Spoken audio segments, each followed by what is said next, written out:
বাতিল হয়ে যাওয়া চাকরি ফিরে পেতে এবার আন্দোলনে নামলেন চাকরিহারা শিক্ষক শিক্ষিকারা। বাঁকুড়ার ডিআই অফিসের সামনেই তুমুল বিক্ষোভ আন্দোলনকারীদের।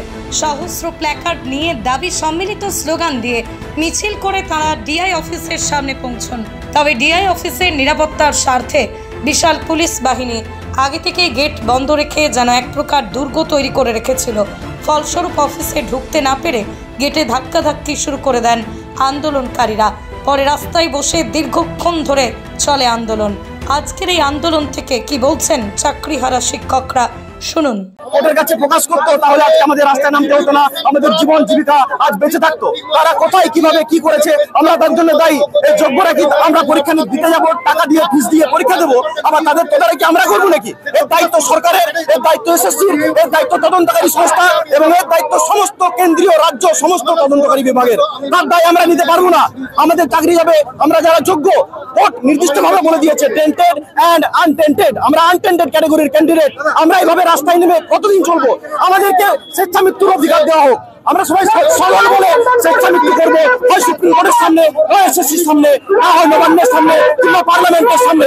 আমাদের দাবি যোগ্য অযোগ্যের লিস্ট দিয়ে এখনো সুপ্রিম কোর্টে আমাদের রাজ্য সরকার আমাদেরকে বাঁচাতে পারে, সেই দাবি নিয়ে আমরা রাস্তায় নেমেছি। এই দাবি নিয়ে আমরা জেলা স্তর থেকে আন্দোলন গঠন করেছি এবং রাজ্য স্তরে গিয়ে যাবো, শেষে কেন্দ্র স্তরে গিয়ে পার্লামেন্টে সুপ্রিম কোর্টের কাছে আমরা দাবি জানাবো যে আমাদের যদি সুরা না হয়, যদি আমাদের কাছে আইন মানবিক না হয়, তাহলে আমরা সবাই স্বেচ্ছা মৃত্যুবরণ করবো।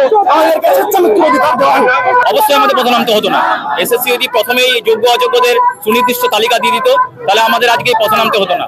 আজকে আমরা দিশেহারা, চাকরিহারা, আমাদের সবাইকারই ম্যাক্সিমাম সবাইকারই বাড়ির লোন আছে, বাড়ির বাবা মা অসুস্থ, কারুর একটা কি দুটো বাচ্চা, সেই বাচ্চাকে মানুষ করার জন্য আমাদের রাতে ঘুম হচ্ছে না, চিন্তায় ঘুম উড়ে গেছে।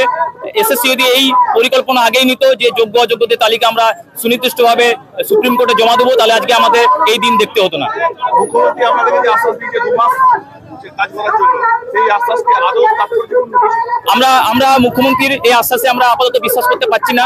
হয়তো উনি মানবিক, উনি আমাদের জন্য অন্য কিছু ভেবে রেখেছেন, কিন্তু আপাতত আমরা মুখ্যমন্ত্রীর এই আশ্বাসে কোন রকম ভাবে আমাদের মধ্যে থেকে বরফ গলছে না।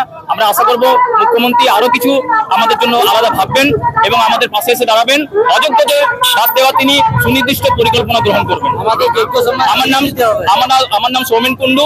আমরা চাই রাজ্য সরকার, এসএসসি, মধ্যশিক্ষা পর্ষদ সহ মুখ্যমন্ত্রী আমাদের সসম্মানে আমাদের পুরনো বিদ্যালয়ে আমাদের পুরনো চাকরির জন্য ফিরিয়ে দেয়। পশ্চিমবঙ্গ সরকার অনুমোদিত স্বাস্থ্যসাথী মান্যতাপ্রাপ্ত রোগী পরিষেবার বিশ্বস্ত প্রতিষ্ঠান দামোদর হেলথ কেয়ার।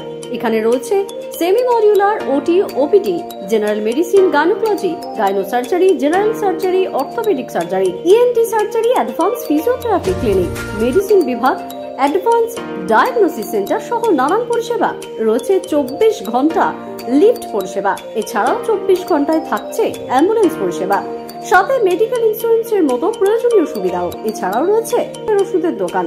ঠিকানা মিলমোড়, কতুলপুর, বাঁকুড়া। ফোন নাম্বার 9475240280 অথবা ফোন করুন 9475240290 এবং 9647180100 এই নাম্বারে।